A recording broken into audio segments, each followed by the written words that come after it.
So welcome all to the Career Connect from Careers 360.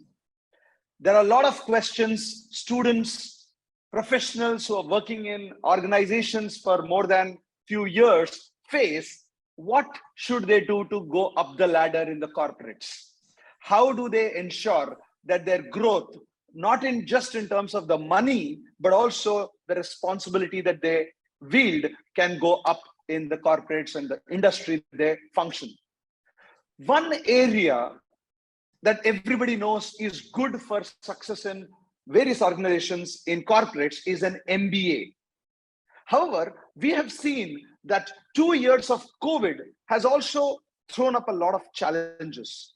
And these challenges came up, many universities, many institutes, and definitely a lot of MBA schools in the country and abroad have started what they call the online MBA too.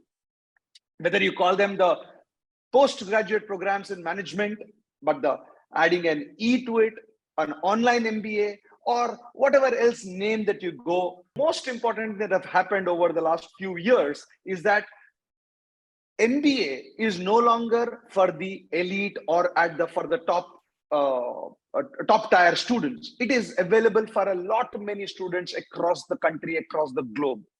And today, in this Career Connect series that we are doing for Careers 360, I have with me absolutely one of the gems of the industry, a very highly rated professor of IIM Ahmedabad, to be my host. And I have the privilege. My name is Arx. I'm an alumnus of IIM Calcutta. Incidentally, Dr. Sanjay Verma was my senior.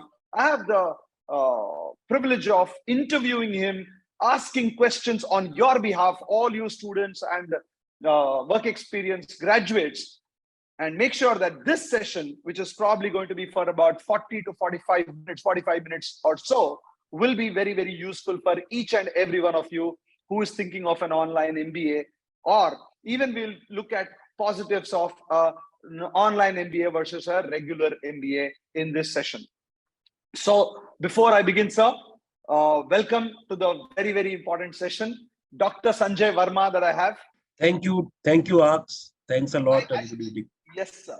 Yes, sir. And I'm going to have a very, very brief introduction. In fact, a lot of people, when you talk about introduction, there are lots of positives and negatives. You talk about when somebody has done degree from here, management from here, etc. kind of things. But I'm going to introduce you in a completely different manner, Dr. Sanjay Verma. One of the things that most students who join us across the country are looking for, not just hope, but a confidence, a kind of a path that they too can succeed. When I look at your background, you are from a decent college, if I can say, for an MBA called the Institute of Management Studies in Bikaner.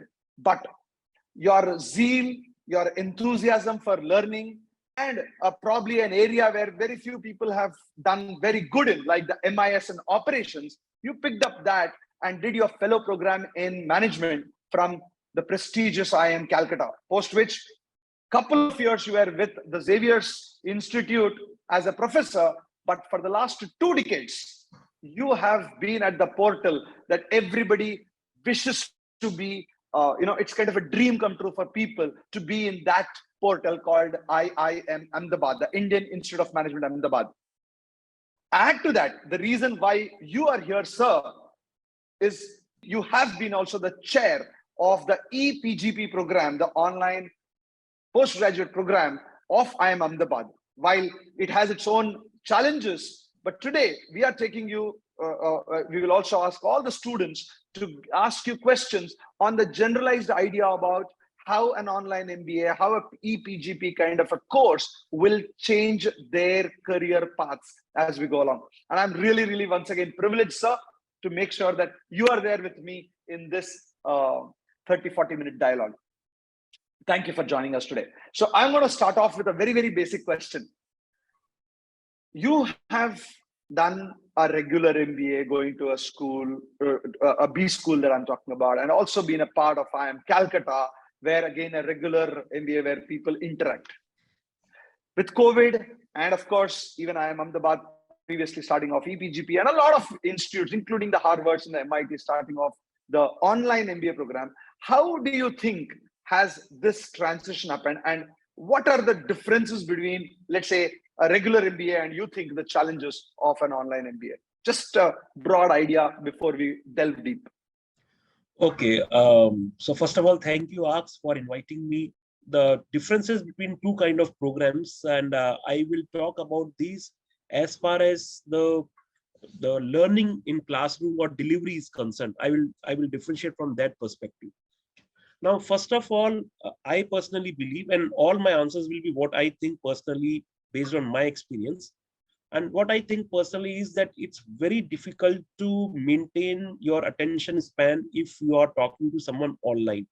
A discussion is okay, a meeting is okay, but if you are engaged in a classroom scenario, it's very difficult to get engaged, and that also maybe entire day. Therefore, the challenge is really much more than what you see in an offline session. I also believe that offline also it's not easy for any teacher to maintain attention of students for such a long duration. It's very difficult. Online makes it even more difficult. Therefore, what is very important is that the students, they also are highly motivated and excited enough to engage in online discussions. That's very important. Therefore, from faculty side, ensuring that you deliver and your sessions are interesting enough so that you can keep attention of the students. From student side, you are motivated enough to learn so that whatever are the distractions. For example, it's very easy for any student to keep multiple windows open, and on one side, WhatsApp will be on other side, mails will be on, and you are constantly checking your emails and WhatsApp. And this is very natural. I think these kind of disorders are setting in where, every 5 minutes, if we don't see WhatsApp, we feel that, we are disconnected. So with such kind of challenges, maintaining attention, that's the biggest, call that we have to see in online sessions as compared to offline sessions. Because offline session, we know what a student is doing. In online, we don't know what he or she is doing. But one question that comes to my mind is, anybody who is thinking of an MBA has finished his graduation, and some of them would have finished their or worked for a couple of years or maybe more, and are now really looking at, going up the ladder in their career path. Would they also, with your experience, sir, I'm going to ask, not be so interested or not be so involved in the sessions and classes? So you have actually, when you ask this question, this can be broken into two parts. People who have just graduated versus people who have experience. Now, there is a difference between these two categories of students, especially those who have just graduated. Quite often, they are not paying from their own pockets, right? Largely, it's money taken from their parents, largely. Sometimes they may go for loans also. Yet, given our Indian education system, where quite often attendance is not compulsory in undergrad, the seriousness may not be seen by students. But when you have some 3-4 years of experience or maybe more, that time when you are paying fee, when a student pays fee, that comes from his or her pocket. It doesn't come from parents quite often. Then you understand the value of each and every rupee that you are spending as part of the fee. And you would like to get maximum out of it. And therefore, the level of seriousness that you have from experienced students is very different from what you have from a fresher, I would call, right? And when I say seriousness is different, the seriousness is much higher from experienced participants. And honestly telling you, that's what makes online MBA for experienced participants a very different kind of experience and exciting experience. And I believe that if you ask a teacher, largely they would say they enjoy teaching to executive students much more than teaching to fresh students. That's what I believe. Right. Which I think comes to my mind, the next question, saying that for online MBA, when you talk about an online MBA specifically as compared to a regular MBA, would it be correct to say that it should be, or it is more valuable for a person with work experience, and therefore should it also be possibly restricted to those people rather than to keeping it open to all? Yeah, so my advice always to students is that if you have just graduated recently, there are two options you have. Either you go for MBA now, or wait, get experience for certain years, and then go for MBA, right? But if you are a fresher, then go for offline MBA. Means go join an institution, attend classes on daily basis, and learn. Because in management, learning comes not only from teachers, but it also comes from your peers, right? The person has not worked so far. Therefore, only experience that person has is of college. Here also situation will be same only because you still have your classmates, but that's where you will learn from. So make maximum use of it, right? And therefore, as fresher, join some college where you can attend classes on daily basis, you interact with the professors, you see them and learn. If you have experience, then you have choices. You have choice of joining an offline program, attending a campus program, or you can still attend online program depending on the challenges that you have in your social and personal life. Incidentally, that reminds me, one of the things that we have always looked at for an MBA is that it's a good networking opportunity. How, in your experience, Dr. Sanjay, is that going to be different in an online MBA scenario? So actually, certainly, yeah, networking is very important. Whether it's MBA, I believe whether it's MBA or any other program, right? Networking is important, but not all people are geared towards networking. It's not everyone's cup of tea. There are introverts, there are extroverts, there are ambiverts, different kind of people, and therefore we say that everyone should go and network. It will not happen so easily for many individuals. They are like this only. They enjoy being in their own self, right? Now, if you are in a campus, you still get to interact with many friends. You make multiple friends, and therefore, at that age, it's better if you are attending, as I said, campus program. But if you have already graduated 4 or 5 years ago, in that case, you must be working somewhere. This, the potential candidate would be working some organization, which gives enough scope of networking there, right? And therefore, people who come to online program with experience, I'm not saying that they don't want to network. They also have one of the objective is networking. That's true. But I think prime objective should be to learn, right? Learning will help for a long time. Networking will help maybe in a certain limited way. Very true.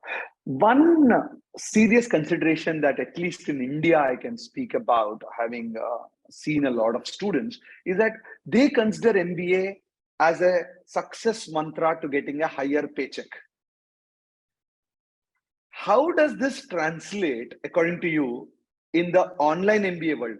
Does it give you the same kind of return as considered to a regular MBA? So, since we do not track salaries of individuals, it would be very difficult for anyone to say that whether the returns are same or not.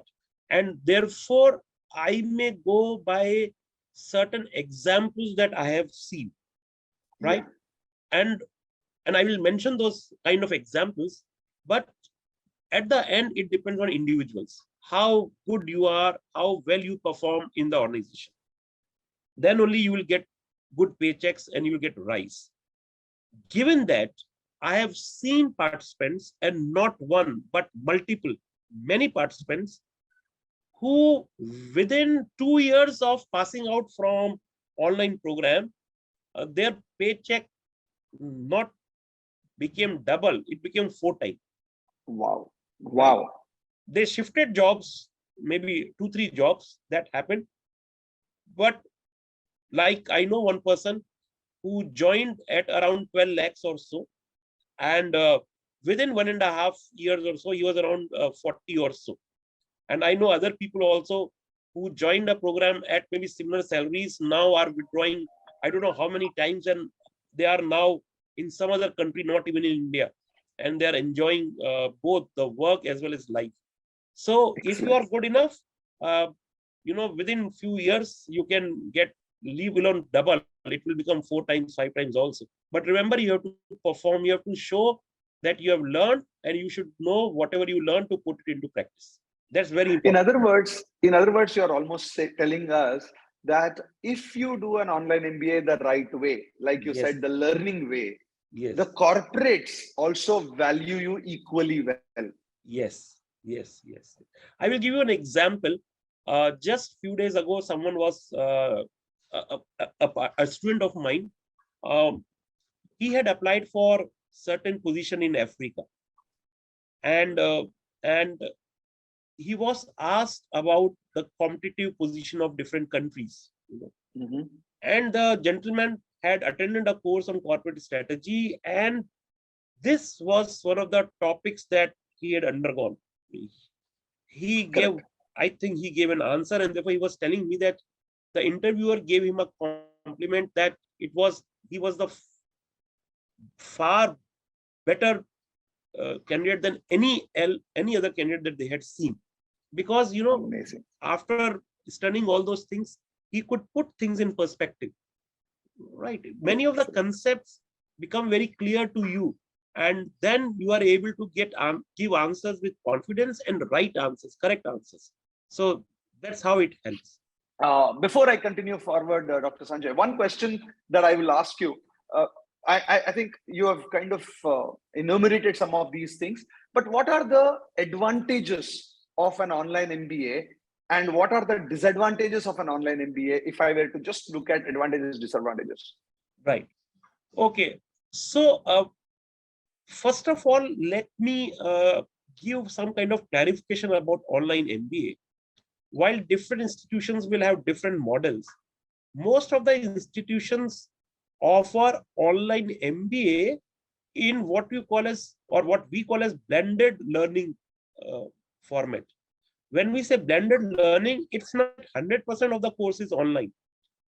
For many sessions, let's say around 10 to 15 to 20%, depending on different institutions, certain percentage of course will be offered in offline format when the Also, students will be visiting campus. So offline means there are some interactions, face-to-face interactions also, that we have to correct. remember. So it allows you to capture the process through which learning happens. It allows you to interact physically in person with your classmates. After that, when you are going online, you still know each other, and therefore any kind of separation or wall that may be there, it is broken. If that happens, you interact on online platform as you would be interacting on in face-to-face manner, right? So therefore there is an advantage of offline courses. So you are getting experience of your peers, you are getting the same learning that you would have got in face-to-face, right? Now, Correct. what is the disadvantage? Which is that there may be certain students who are attending the program from cities where you don't have many peers. So you may get Right. a lesser cohort, means to interact on day-to-day. That may happen, right? And because you are not interacting with professors on daily basis, there may be some time lag between when you ask a question and when it gets answered. So there are some weaknesses. Now, if Right. you ask me to compare between online and offline, if you can do offline, nothing like it. I'm not saying online is always better than offline.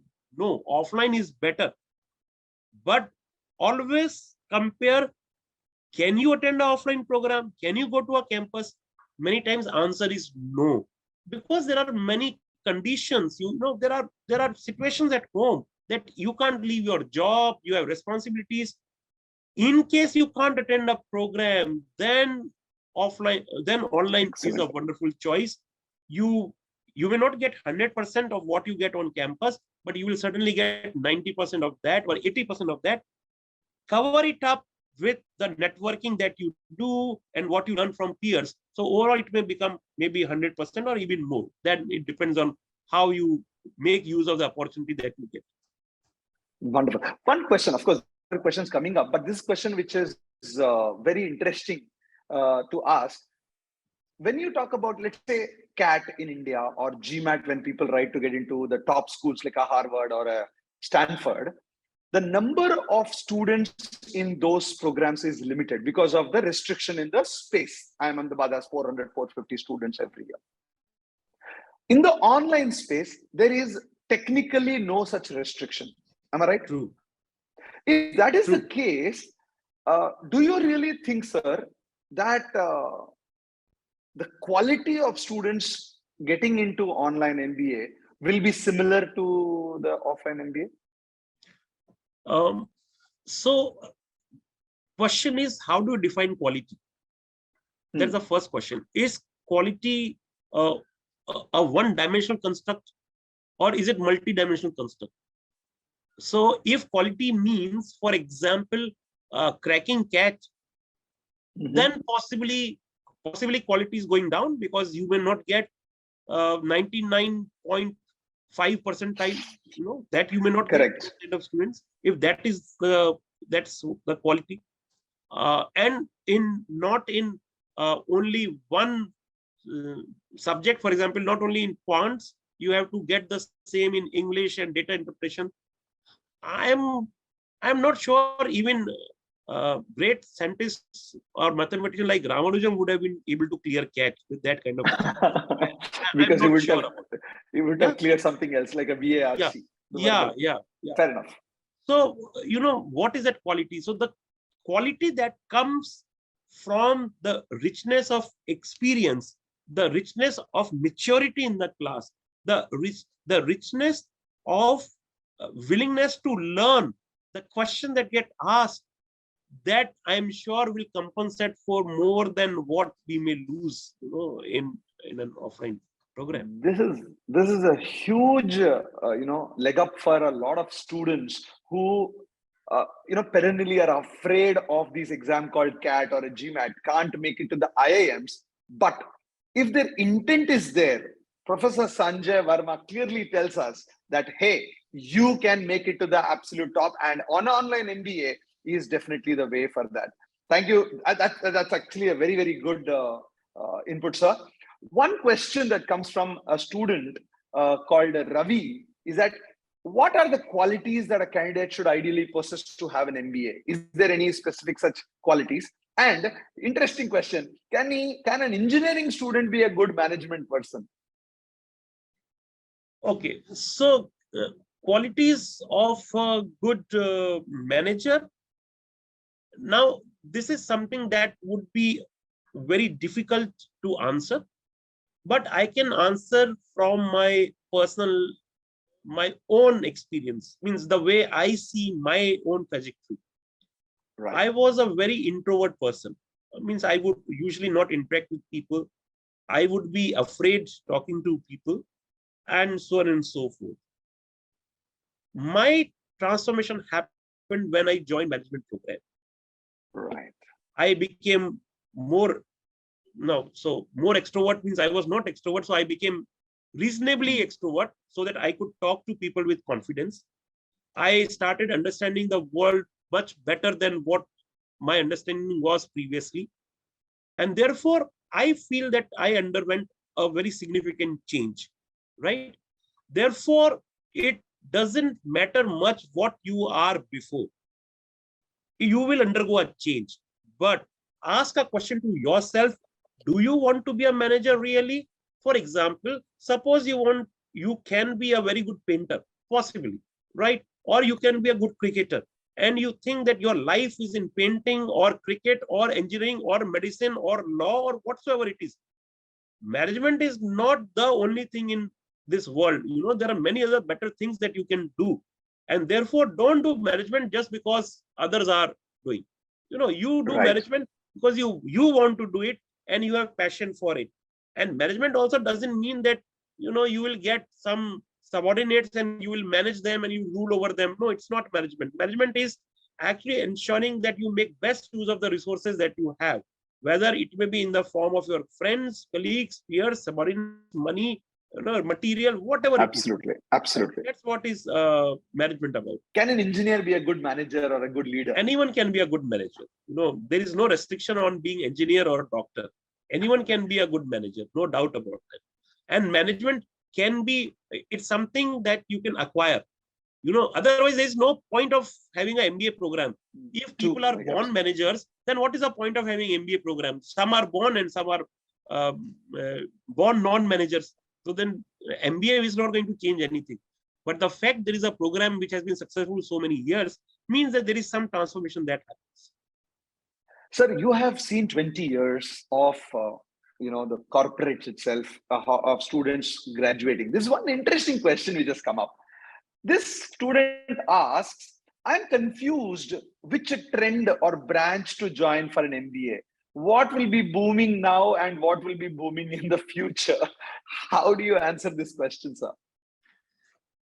So you can either choose a certain maybe sector for MBA. For example, you may choose analytics, for example, or tourism and travel, maybe, or investments and so on and so forth. Now, I am giving a very honest answer, right? Fashions may come and go, possible. Correct. Like at some point of time, finance is in demand. Some other point of time, consultancy is in demand. Today, analytics in demand. After some time, there is something else will be in demand, right? But a general MBA will always be in demand, right? Therefore, absolutely. For example, there is an MBA in energy and energy management also, right? Today, there is a lot of demand. Now, if you really love that particular field, go there. If you love energy management, do your MBA in energy management. No two ways about it, because that's where your passion lies. If you love travel and tourism, do your MBA in that. There is your passion lies, correct? But if you want to be, sure, if you don't have any particular interest, you want to do MBA because, you think that that's the only thing you can do and you want to do, then do a general MBA, right? Then it doesn't matter absolutely. what trends are coming and what trends are going. How does it matter to you? Be a generic MBA. Actually, MBA is supposed to be a very general program. It's not supposed to be absolutely. You can't be a general manager of IT. Means then you are IT. No, how come you are general manager? So correct. Frankly, it should be a generic program. One question I want to ask you: when these IIMs and all the other institutes select, will high school CGPA and the percentage affect the selection? In some institutions, yes. In some institutions, yes. And will the tier of the college that one graduates from for the UG, that also affects in when colleges are, B schools are selecting people? I don't know what any institution adopts. I don't think the college would matter. However, from whatever interviews I have conducted at any point of time, I can share my way of thinking. Yes, sir. If you are coming from very good college, the interview committee will have high expectations. Correct. You have to stand according to that. If you fail, then there is a problem, right? Correct. If you are coming from not so known college, possibly expectation also will be low. If you stand out, you are at advantageous position. So whether you are coming from well-known college or not so known college, you have one advantage. You have one disadvantage. Depends on how you make use of it. Advantage for well-known, coming from well-known colleges, that you start with some high potential, but if you don't stand to it, then there's a big problem, right? Right. So, it's at the end, it is equal. it doesn't matter. You do best what you can. Right. One question, of course, I mean, this is very, when people talk about MBA in India, MBA in Germany, MBA in whichever country kind of things, these days, a lot of people are talking about Europe, etc. How do you advise students thinking of an MBA if they're not able to get into India? Let's say they want to go abroad. If you want to do a job there, go and do MBA there. If you want to anyways do MBA and come back to India, it may be a good idea to do MBA in India, maybe a good idea. But still, if you go out, you will network with people of different nationalities. You will learn a lot. You know, you will gain some new insights which you will not get in India. Not bad, but it's a very costly affair.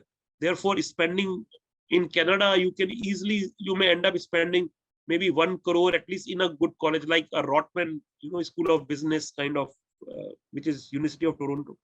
So that what you may spend. Somewhere you may spend less also. You will look for your ROI also, and Correct. therefore be sure what you want. And I will tell you, if you go to countries like Canada and all, now comparisons will be not maybe apple to apple, but sometimes it's easy and you get good jobs in India. You may not get such kind of opportunities in Canada, for example. But there are not many companies there. US may be a good destination, but then citizenship will be a problem, and job will be a problem. Your work permits will be a problem. So compare and contrast all those factors before you think that just going out will be a good idea. One important question that I'm going to ask you there is that, let's say, for example, when you do a regular MBA or an online MBA as compared to, let's say, the distance learning, the case study approach one talks about. In an online MBA, see, in a classroom, it's much more easier to do a class, case study discussions. But how does it happen in an online mode? Let's say it's a Zoom kind of mode when lots of people want to talk about it. How do you, in your experience, have tackled this issue? I don't see much difference there. It will be that all these videos will be on, and those who want to speak will raise their hands. I will make a cold call, and we'll discuss as we are discussing, because for the purpose of discussion, only the part about the neck is required. Rest all is not required at all. So I won't differentiate much between an online session as far as case discussion is concerned. Lecture, it's even same, because in lecture there is not much two-way anyways. Therefore, from pedagogy perspective, I don't see much of a difference. Actually, quite often, in a way, online becomes better. For example, if I want to invite you for a talk, it's easy for me to invite you on online session, because otherwise you have to come to the city where I'm teaching, you have to travel. Therefore, it's difficult to invite many guests. But in online, you can invite guests. You can invite guests for 10 minutes also. Like someone can come, give a 10-minute talk and go. So the richness that comes in from inviting guests, you don't get in offline sessions. So it has its own advantage. And really, it depends on the teacher how he or she makes use of that opportunity. How do you see the future of management education? Yes, there will be a lot of colleges as they go along. But how do you see, will it be a lot more, let's say, e-MBAs or online MBAs in the next 5, 10, 15 years to come? Okay, so I believe that the offline MBA will remain same and will increase to a certain extent, right? Because that's the thing.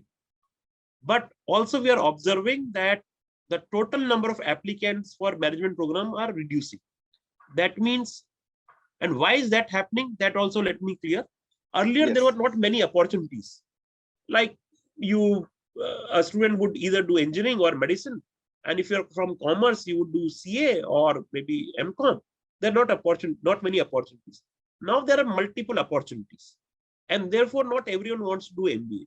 That's one reason why possibly that may be happening, right? Now, given that earlier there was no opportunity for anyone to do online MBA anyways.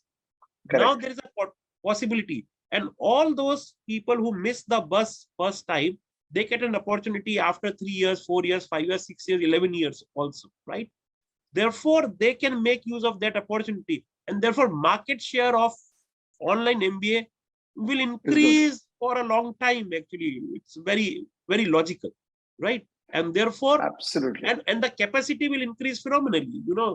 As you mentioned, if I am doing a class online, I can maybe teach to 500 students at one go, which is not a good idea though. Means because there won't be any interaction then, or very less interaction. But technically, it's possible, right? Theoretically, it's possible. And therefore, that number is going to increase with multiple institutions coming into this stream. So that number will certainly increase, no doubt about it. absolutely. So Aishwarya has asked a question: is work experience required for doing an MBA in foreign university? Aishwarya, I'll give you a simple answer for that. It depends on whether you're doing an MBA in a top tier college, where they will expect at least 2 to 3 years of work experience. But there are also programs like the MIM, the Masters in Management programs, which do not require any work experience. But what we are talking today about with Dr. Sanjay Verma is how an online MBA makes a difference too. And what Sir has said very clearly is, for a fresher, an online MBA may not serve its purpose, but for a person with work experience who is very, clear about his objectives of learning, I think an online MBA could be equally better or equally good as much as a regular MBA. If I were to ask you, what could be the advice that you give for all these aspirants who have finished their UG or working and want to go up their ladder? Is MBA really a success, a ladder for success? A generalized MBA statement I'm making, sir. Second, what would you want the students to be ready for so that the success really comes, whether they do an online MBA or a regular MBA? Okay. So, see, I can't promise anyone that whether MBA will be a ladder for success or not. That I don't know. People may fail and then they will blame you and me one day that, you said it will be a ladder for success and, we were not successful. So that no one can say. However, I believe each and every one, whosoever you are, whatsoever you do, you should do MBA program once in life. Only once, right. That's okay. For example, in case you want to be a homemaker, whether gentleman or lady, anyone can be a homemaker. Correct. If you want to be a homemaker, still you should do MBA, because it will open your eyes to entire different world. If you are doing a business, you should still do MBA. If you're an entrepreneur, you may do different kind of courses, various courses of different kind, but you should still do MBA. Even if you are a photographer, do an MBA, it's okay. You will learn many new perspectives. Wow. So whosoever you are, where would you find a program where you learn how to manage your customers, how to manage your suppliers, how to manage your team members, how to manage your subordinates, how to manage your boss, right? How you can deliver customer satisfaction, how you can price a product, what to do, what you should not do, how do you formulate a strategy for your business, how to read Economic Times or any other business newspaper, make sense out of it, how Indian economy is working, how politics and economics are. Where would you find so much of knowledge? There is no other course. Correct? Absolutely. Therefore, each and every one should do MBA. That is for sure. That's what I believe. What should they do now that they have decided? And you have said correctly that MBA is definitely a very, very, whether or not it's a ladder for success, yeah, it's very essential for person itself. What should the students do to make sure that their journey towards MBA and during the MBA will be fruitful? Two don'ts and one do, or maybe 2 don'ts and 2 do's.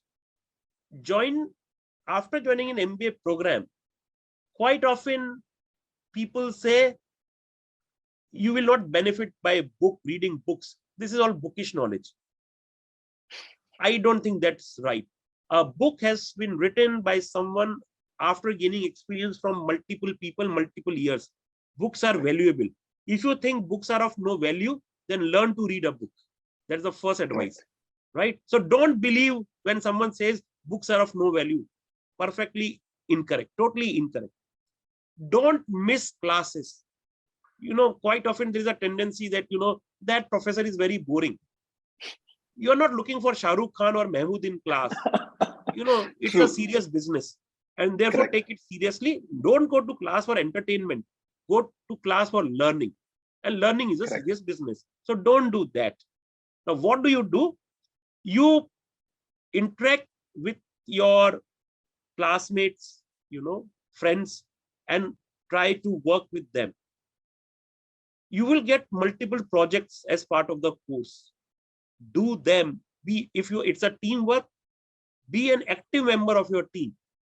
Because if there are, for example, 5 team members, someone may say, I will do this part, you do that part. So A learns a part of it, B learns another part of it. You never learn full. Then you have captured only 20% of the knowledge. Correct.